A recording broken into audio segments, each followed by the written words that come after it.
salaamaaleykum mbokk yi maa ngi leen di nuyu yéen ñëpp di leen nuyu kenn ku ci nekk ci turam ak santam di am mbégte ñëw waxtaan ak yéen ci li nga xamante ne nii moom la ñuy dund mu nekk lu doy waar.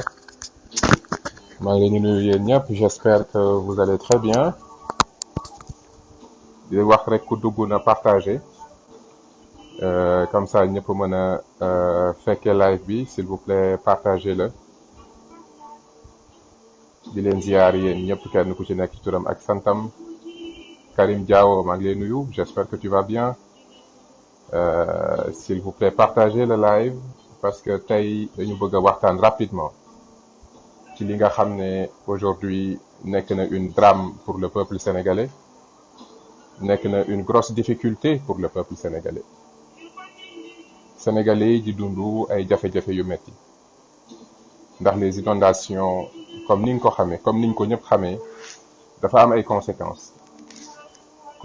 yu nga xamante ne nii ma grande sœur mami maa ngi lay nuyu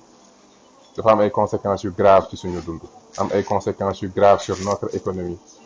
am ay conséquences yu graves ci li nga xamante ne nii toute génération daf ko am comme responsabilité mooy transmettre un cadre de vie et un milieu de vie aux générations futures. Nous n'avons pas le choix, il faut qu'on règle ce problème. Et l'objectif de ce live, c'est pour montrer nit ñi que la question des inondations nekkul lu nga xamante ni nii c'est au-dessus de nos capacités. Au contraire, nous sommes capables de régler ce problème si nous décidons de faire ce que toutes les nations organisées et qui utilisent la science font pour régler la question des inondations. Donc loolu moo nekk objectif waxtaan wi tey maa ngi ziar Khadim bëgg Bamba Niang di la ziar bu baax a baax donc s'il vous plaît partagez le live di nuyu Alassane Ka depuis Bélian en Italie, Ousseynou Yoreyni Gassama maa ngi lay nuyu, Kerna maa ngi lay nuyu, El Hadji Malick Mbaye aussi di leen nuyu yéen ñëpp kenn ku ci nekk ci turam ak santam. xaaral ma donc li tax ñu war a waxtaanee ci live bi waxtaanee inondation yi c'est waxtaanee 760 milliards yoo xam ne ce gouvernement d'incompétents et de limités nous ont fait croire que dañ ko def ci inondation yi alors que tout le monde sait xam nañ ne c'est faux. 760 milliards lañ wax ne lañ dépensé pour jox les grandes villes infrastructure bi leen mën a may ñu mën a dund ci jàmm, mën a bañ a am seen matériel yi nga xam ne dafa nar a yàqu, ñu bañ a dund ci dans des dangers ak ndox mi dugg. Nous tous savons que ces 766 milliards ont été détournés, ils ont été utilisés pour faire du n'importe quoi. En tout cas, ça a aidé à enrichir d'autres personnes, mais ça n'a pas aidé à régler le peuple sénégalais. te inondation yi balaa may sori may massawu véritablement les familles ñi nga xam ne ñu ngi ciy dund yu metti, ñi nga xam ne ñàkk nañ ci ay bakkan, ñi nga xam ne ñu ngi dund des moments difficiles. te dara waralu ko lu dul ingénierie urbaine, mauvaise aménagement du territoire, problème mu urbanisme, problème mu gestion des eaux. ñàkk jëfee xam-xam rek moo andi inondation yi. ñàkk jëfee xam-xam moo andi inondation yi. ñàkk def li dëkk yépp di def moo andi inondation yi. donc fi may njëkk a commencer mooy aménagement du territoire. lan mooy aménagement du territoire? gis naa dernièrement ñu ne pare nañ le plan national d'aménagement du territoire. vous vous trompez, on ne fait pas un aménagement à l'échelle nationale, loolu kenn du ko def.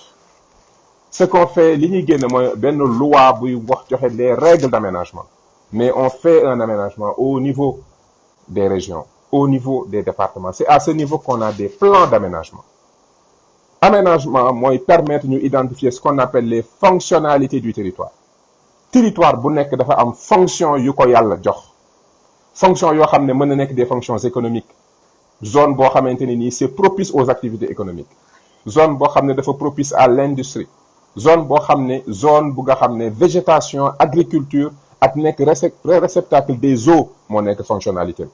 zone boo xamante ni zone d'habitation la war a doon. Premier problème mu aménagement premier problème mu inondation yi mooy dans ce pays on ne fait pas de l'aménagement du territoire et il est temps que vous commencez à faire de l'aménagement réfléchir sur Cap-Vert fan la nit war a dëkk fan lañ war a def de l'agriculture urbaine fan moo war a nekk des zones humides yu nga xam ne dafa war a recevoir les eaux protéger suñu écosystème. Aujourd'hui animaux yu bari dinañ génn les reptiles dinañ génn dans les zones humides dugg ci kër yi nekk un danger pour les populations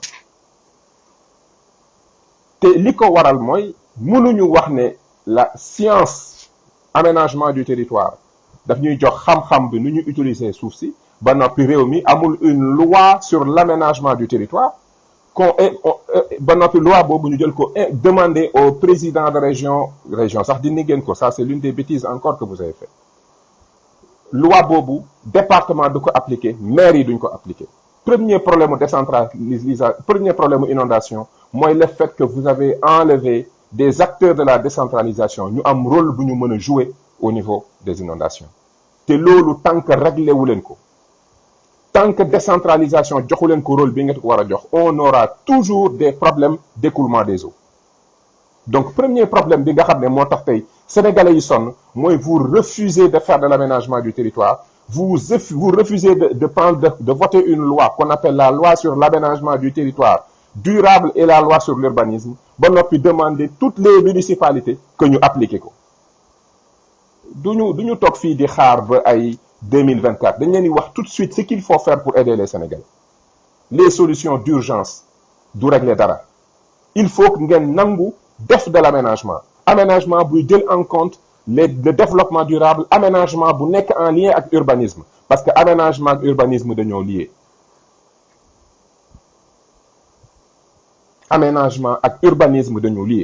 c'est l'aménagement du territoire qui donne les grandes directives et les plans d'urbanisme doivent respecter les orientations de l'aménagement du territoire moo tax seen agence nationale d'aménagement du territoire boobu nga xamante ni nii nee na moom mooy defal le plan national d'aménagement vous vous trompez normalement la responsabilité mooy mu produire une loi sur l'aménagement loi directive buy wax municipalité bu nekk lan nga war a def ba noppi municipalité bu nekk nag def son plan d'aménagement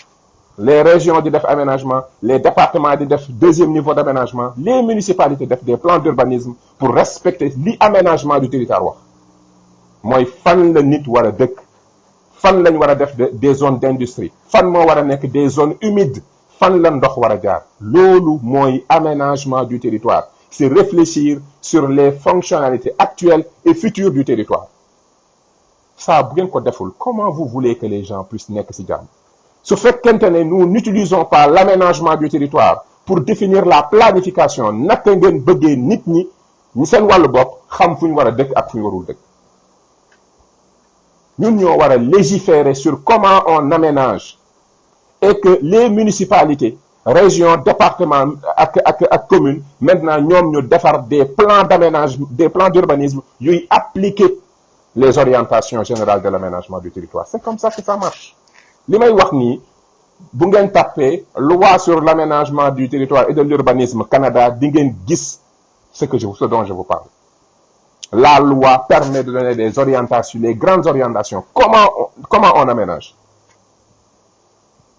après na ñu door a dugg ci yeneen yi premier problème bi ngeen am mooy vous ne voulez pas jëfandikoo xam-xam pour xam dans les 8 territoires du Sénégal Cap-Vert Kayor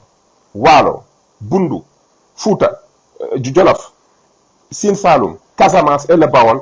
quelles sont les dynamiques du territoire ban façon ngu suuf lañ am ban façon ngu végétation lañ am yan façon ngu ndox lañ am c'est quoi la nature des sols jàngat suñu territoire pour xam c'est quoi les forces et les formes de ces territoires bu nekk ñu jàngat ko commencer nag sauver ce qu'on appelle l'écologie de ces territoires on est en train de perdre le capital écologique de nos territoires suñu ressource garab yi gàncax gi on est en train de tout perdre parce que fépp ngeen di dëkk et vous laissez les populations après vous dites population yi ñooy dem di dëkk fu ñu warul dëkk alors que c'est vous qui êtes responsable c'est vous qui ne votez pas une loi d'aménagement du territoire C'est vous qui ne demandez pas au président de région de proposer un plan d'aménagement régional du territoire qui dit comment la ñu war a def ak lu ñu warul def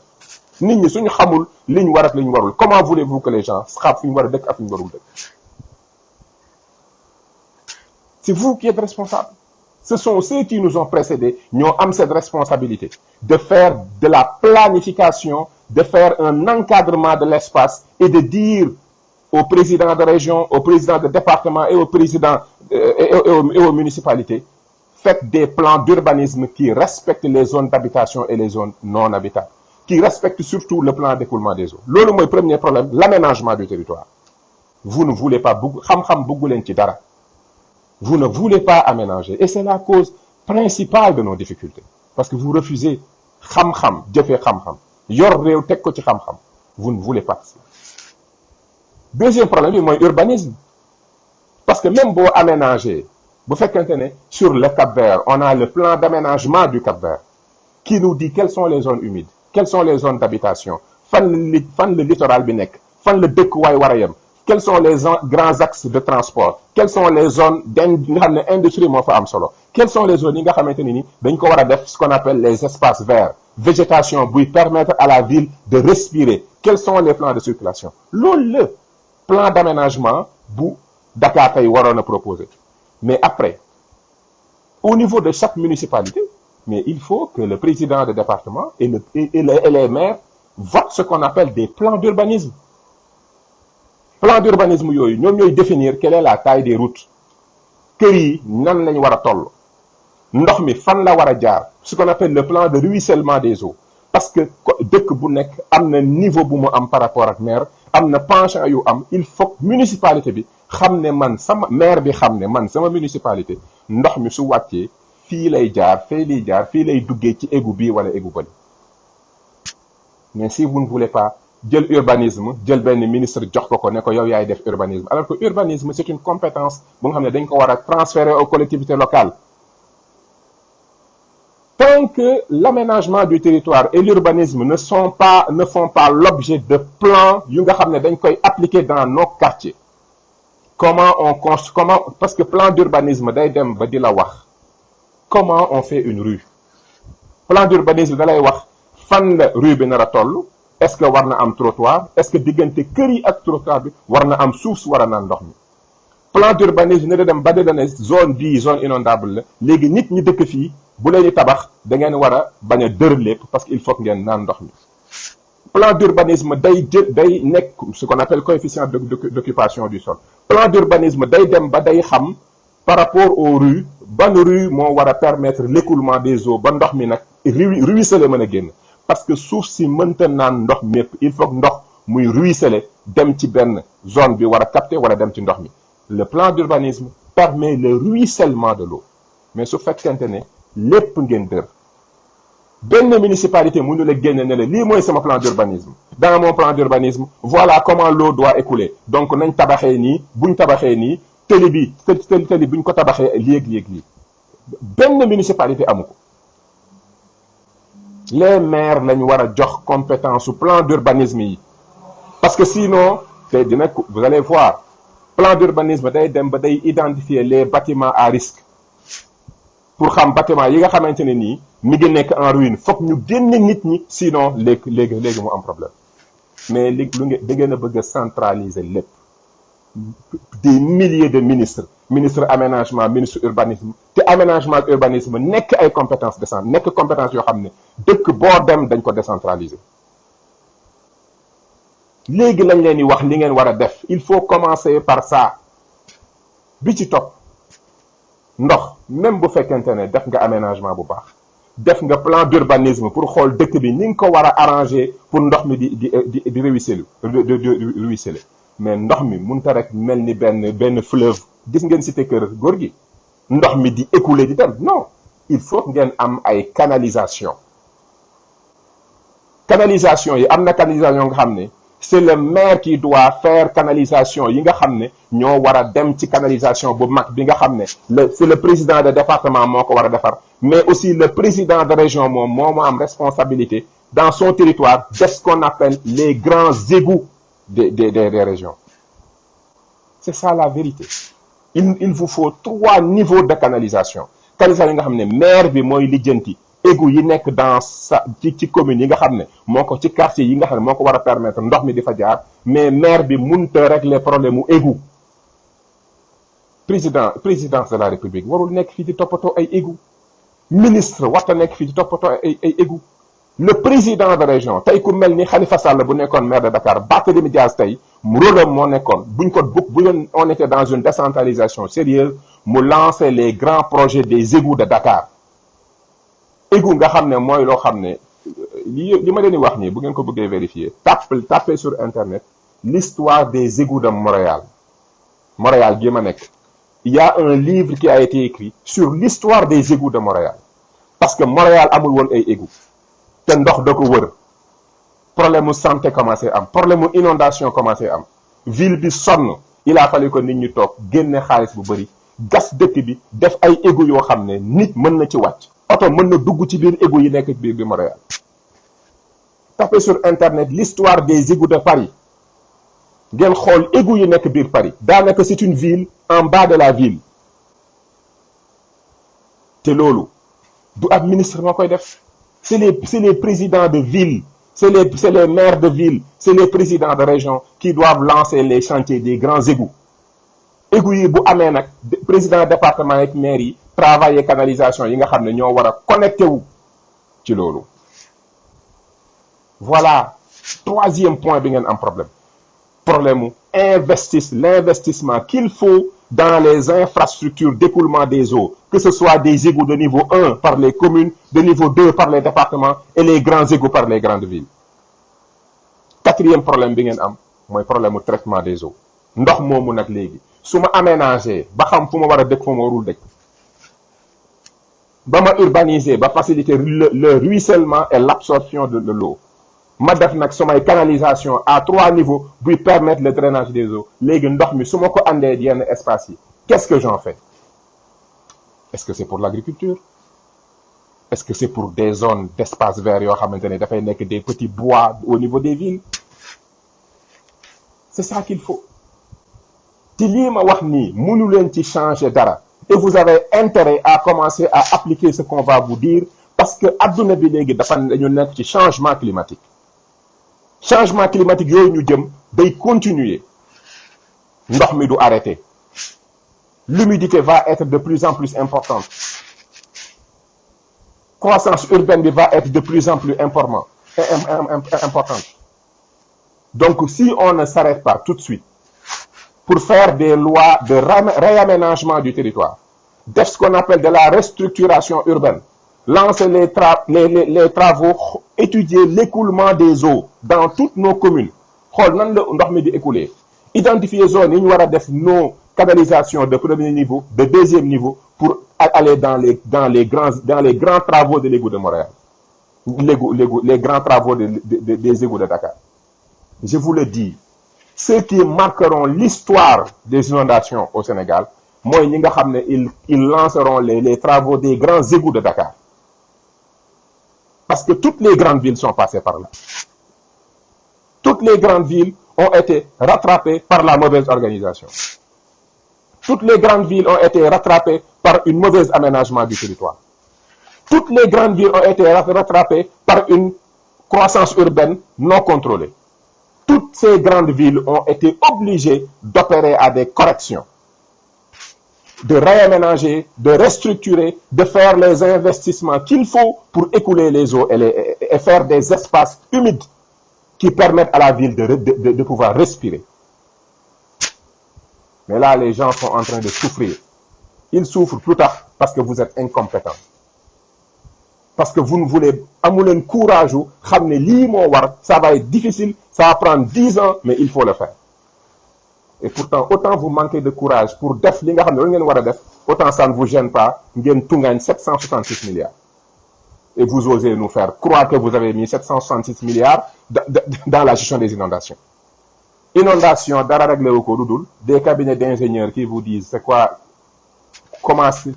l'écoulement des eaux. Ay machine ak ay nit yu mën a gas ciment ak béton pour defar ay réseau d'écoulement loolu rek mën ngeen ñu wax ne vous avez mis 766 milliards ci égout Vous ne pouvez pas nous dire ça. Soyons sérieux. 766 milliards de béton, de fer et de main-d'œuvre pour gas ay égouts.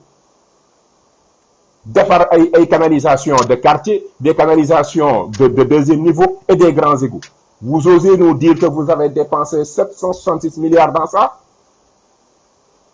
Wax leen 766 milliards de béton, de fer et de main-d'œuvre. Anamu. Anamu. Où sont les personnes que vous avez payées pour def loolu? Ana fan ngeen jëndee ciment bi? Ana fer bi fu ngeen gas? Fan moo am égout? Fan ay dóor la ñëpp xam nañ ko. Te buñ jugul, nous allons léguer à nos générations futures des villes inhabitables. Tey jii on a eu 126 mm. Mais on va continuer à avoir 126 mm. Alors qu'est-ce qu'on va faire? On va continuer à trouver des justifications. Tant que, et on le dit dans le livre, hein, Territoire du développement, qu'on a bi ñu bind ak président Ousmane Sonko. Et si vous allez à la page 33, le président Ousmane Sonko dit: il faut bien refuser le développement pour ignorer la force diffuse et inégalable de planification et de gestion qu'offre la décentralisation. C'est écrit. Décentralisation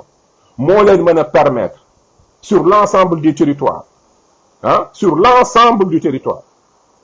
décentralisation rek moo leen mën a may ngeen am des chefs de projet, am des maires qui vont eux-mêmes lancer les travaux. Vous voulez nous faire croire que benn ministre mën na lancer tous les égouts de ay Sacré-Cœur, Point E, Almadies, mais non mënut a nekk. Amul quartier bu mënut a am égout dans une zone urbaine. Tous les quartiers dafa war am canalisation. Comment vous allez faire pour faire toutes les canalisations partout? C'est impossible. Acceptez de décentraliser. Acceptez de décentraliser. Et on l'a dit dans ce livre. La délégation de la faculté de planification. Tant que vous n'acceptez pas de donner aux maires et aux présidents de région la responsabilité de faire de l'aménagement, de l'urbanisme et de l'assainissement, on ne s'en sortira jamais. Citation, c'est la page 33. Et vous allez lire, vous lirez tout ce qui suit après. On vous explique le développement durable, changement sur le développement durable. Et on vous parle du rôle de la région. Naka la les régions, les vraies régions du Sénégal mën a régler les problèmes des inondations. Tey ville de Dakar moo mën a fexe ba defar égout yoo xam ne maire de ville bu ci raccordé wu sa ndox mën a dem. C'est ça la vérité. Acceptez-le. Mais ngeen bëgg benn parce que vous ne voulez pas que les maires réussissent. Vous ne voulez pas que les maires travaillent. Yaakaar nga ne maire wu Sacré-Cœur tey di nga ko jox les moyens qu'il faut. Neko lance le ministre de la décentralisation Neko par rapport à ta municipalité on t'a alloué un budget de 500 millions propose-nous defaral ce plan d'évacuation des eaux amal ce plan d'urbanisme am ce plan de ruissellement génneel ñu defaral ñu ce plan de canalisation buy connecté wu sur le réseau nga lancer un appel d'offres boo ñëwee municipalité bi ministère de la décentralisation jox la les fonds nga def les travaux ban maire moo koy bañ 700 milliards imaginez tey te municipal li may wax nii man waxantuuma. J'ai été conseiller technique ministère de la décentralisation bi Macky Sall di dissoudre Sénat bi Pape Diop nekkoon jour boobu dimanche boobu taw bu metti boobu mu doon taw ñu fekk fale ñuy valider plan d'aménagement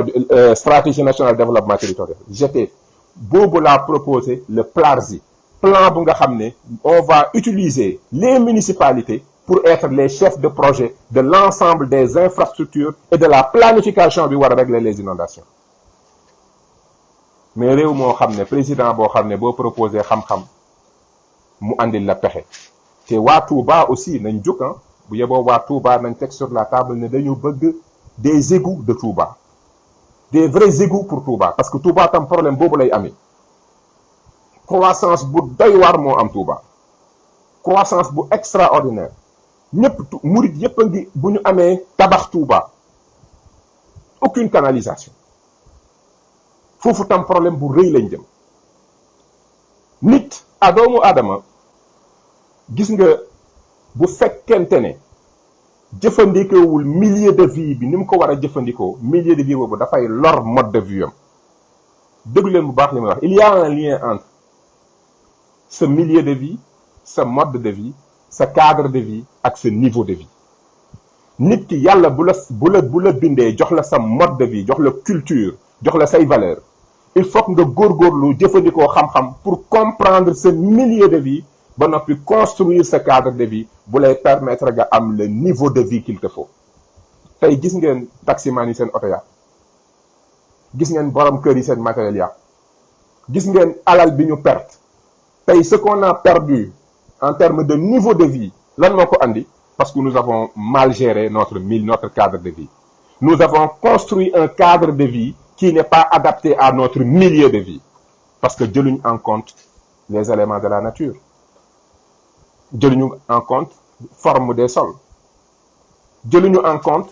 gestion bi ñu war a def partage bi ñu war a def entre municipalités yi nañu régler les canalisations au niveau des quartiers président département yi nañu lijjanti les grands égouts que les maires de ville travaillent sur les grands égouts on refuse le développement et voilà ce que ça va entraîner on va perdre des vies humaines on va perdre de l'argent on va perdre de l'eau on va perdre des zones agricoles on va tout perdre parce que lu tax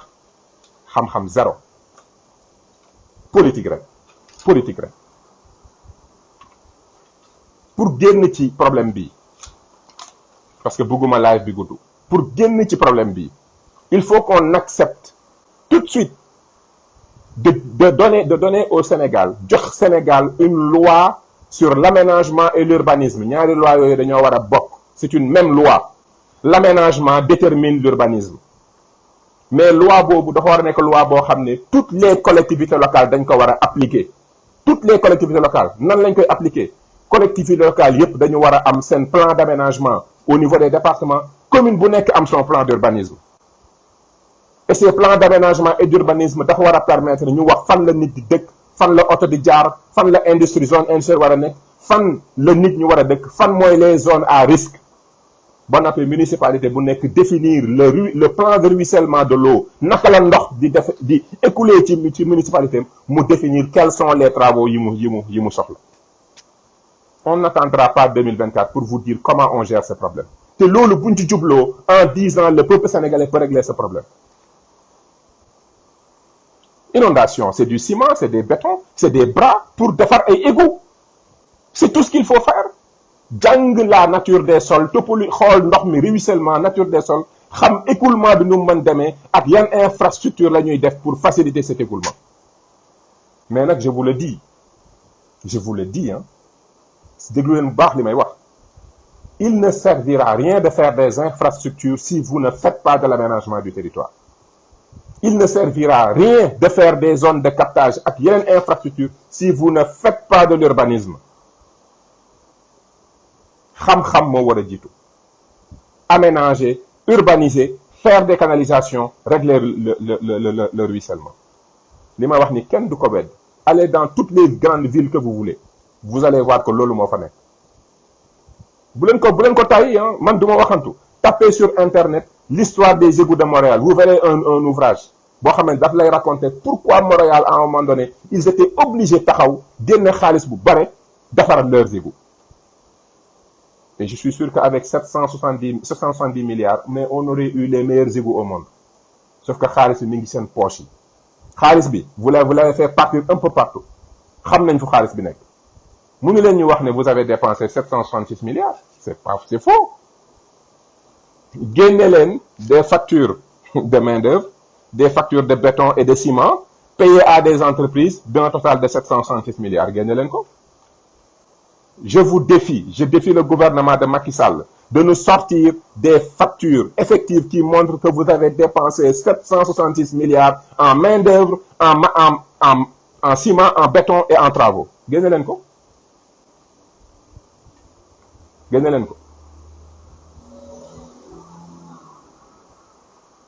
ngeen génne dara donc bëgguma wax ji gudd mais la question des inondations dafa nekk lu nga xamante ne nii ça peut se régler te nekk na lu nga xam ne day continuer parce que dañu nekk contexte changement climatique te ñun mënuñu nekk fii di ñaan yàlla ndox mi bañ a ñëw on a besoin de l'eau te ñun les humains du ñun rek ñoo fi nekk suuf si jaamu yàlla la dafa soxla ndox tous les autres mbindeef yi végétaux yi dañu soxla ndox les animaux dañu soxla ndox ñun nag nit ñi bu fekkente ne ñun on est des irresponsables on est des incompétents on est des corrompus à tel point que nous ne sommes pas à la hauteur de ce li suñu borom wax ne ñun ñoo war a nekk ses représentants sur terre mais on ne peut s'en prendre qu'à nous-mêmes mais jaamu yàlla yi c'est pas uniquement les humains du nit ñi dong la yàlla bind suuf yàlla da ko bind da koy jox ndox xeer yi yàlla da leen jox ndox gàncax gi yàlla da koy jox ndox animaux yi yàlla daf leen jox ndox ñun nag ñoo war a xam ndox moomu ndax dañuy organiser wu structurer ko pour ñu jëriñ ñu wala ndox moomu dañuy xoole mu duñu lor si nous faisons ce qu'il faut dinañ mën a am jàmm faire l'aménagement qu'il faut faire l'urbanisme qu'il faut faire l'assainissement qu'il faut travailler sur le ruissellement et le traitement des eaux loolu yëpp buñ ko defee bés bu amee des pluies yu nga xam ne c'est extraordinaire boobaa dina mën a tane suñu kaw donc lii laa ne woon dañ koy wax parce que on ne peut pas mënuñu noppi on ne peut pas se taire il faut que ñuy wax nit ñi li xew la vérité parce que réew mi ñoo ko bokk xaalis bi ngeen di jël mooy xaalisu impôt ngeen di jël suñu alal ngeen di jël pourquoi on n'arrive pas à se développer parce que lii la du ngeen jëfandikoo xam-xam nanguwu leen toog déglu scientifique yi ñu wax leen li ñu war a def ak li ñu warul def y a des experts li may wax nii am na ñu ma ko gën a maîtriser fuuf j'ai fait une formation en gestion et développement économique des territoires mais xam-xam boobu ñi ko yor dëgg mais c'est les urbanistes c'est les aménagistes ñoo xam ne dañ ko maîtriser quand j'étais conseiller technique au cabinet de la décentralisation mais c'est des gens et puis ils sont au Sénégal ñi ma lay wax bés bu nekk ñu bind ministère yi di leen wax ne lii la ñu war a def mais on les écoute pas le conseiller technique que j'étais on ne l'écoutait pas alors pourquoi on va écouter benn ingénieur bu gis problème bi xam na ne bind ministère yi on ne vous écoute pas le bon leader est celui qui s'écoute ceux qui savent nit mënut a xam lépp mënoo mën lépp mënoo xam lépp c'est pas possible quand je dis xam-xam du pexe li ma bëgg a wax mooy da nga war a gëm xam-xam gëm borom xam-xam pas que da nga war a xam lépp man xaw ma lépp mais dama gëm sénégalais bu am xam-xam dama gëm ne problème buñ mënti am yàlla def na ci réew mi sénégalais yu am xam-xam boobu boo leen dajalee boo ci jëlee juróom ñu toog ñu bindal la loo xam ne boo ko jëfee doo ci am problème mais vous êtes incompétent vous êtes gourmand vous voulez tout centraliser tout lépp ngeen bëgg a téye xaalis bi yépp ngeen bëgg a téye jël ko jox ko benn nit 766 milliards ngeen jox ko benn nit 2-3 ministres alors que 766 milliards tous les maires dañu waroon jot seen enveloppe pour def des égouts et des infrastructures comme ni ma ko waxee c'est comme ça qu'on règle la question des inondations pas autrement et je défie quiconque de contredire lii ma wax nii tant que lii ma wax defuñ ko on sera toujours dans les inondations sama baat ci kaw tant qu'on n'acceptera pas de faire le réaménagement du territoire qu'il faut faire la restructuration urbaine qu'il faut faire les investissements dans des réseaux d'assainissement portés par les présidents de région pour que mu gaaw ba noppi def ce qu'on appelle du relogement génne nit ci yenn zones yi tant que defuñ ko on aura toujours ces problèmes chaque année nag te chaque fois que bu amee ñun duñ tay dañuy ñëw fii toogaat wax ko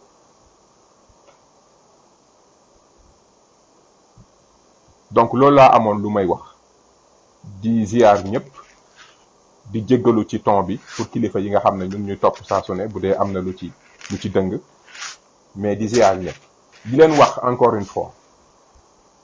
que ne réew ci xam-xam rek nga ko mën a yor mënoo yor réew ci leneen xam nga ñun doomu aadama yi bi ñu yàlla di wàccee ci àdduna bi li may wax nii ñi jàng surat al-Baqara dem leen ngeen xool ko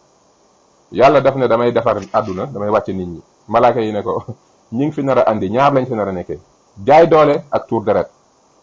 mais du ñu nekk tey digne représentant sur terre. mu ne leen xam naa lu ngeen xamul xam le savoir ba noppi mu jël aadama xamal ko ba noppi wan malaaka yi ne leen ñëw leen ngeen laaj ko lu ñu laaj xam-xam yi doomu aadama bi tontu malaaka yi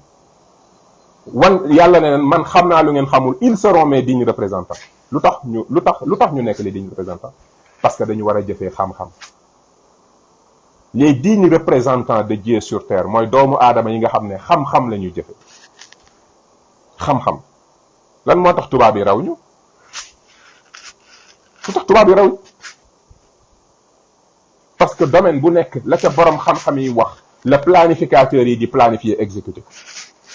lijjanti wuñu lu neex ay ministre ak ay politique yàlla dafa am règle yu mu bindee àdduna xam-xam moo yor àdduna ñiy gëstu di xam di jëfee seen xam-xam moo tax nga nekk tubaab nga nekk chinois nga nekk anglais nga nekk jullit nga nekk chrétien nga nekk yéeféer ak loo mën ci doon soo jëlee sa xel mi jëfandikoo ko ba xam soo ne 1+1 2 bi day ñëw parce que xam-xam na la yàlla moo bindee noonu àdduna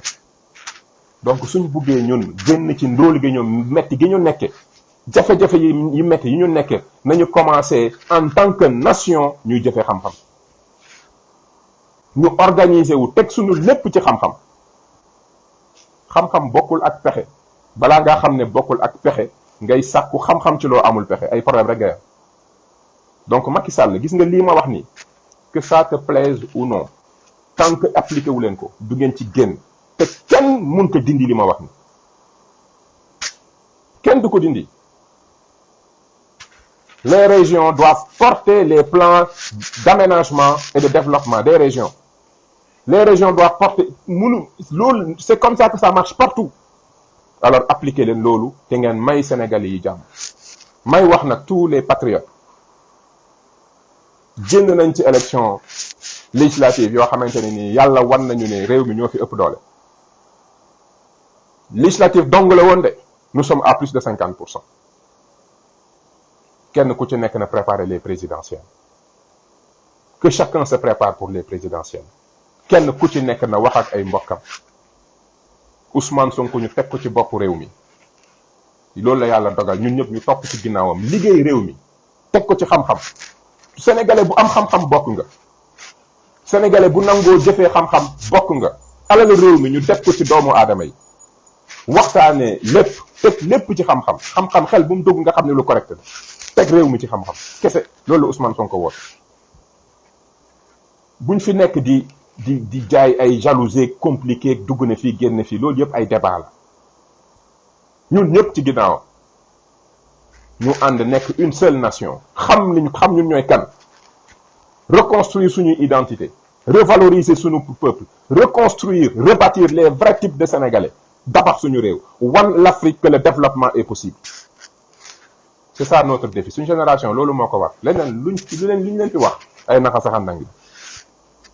notre génération peut relever ce défi yàlla bu ko deful woon suñu xol yi buñ ko mënul woon du ko def suñu xol yi nous sommes capables de développer ce pays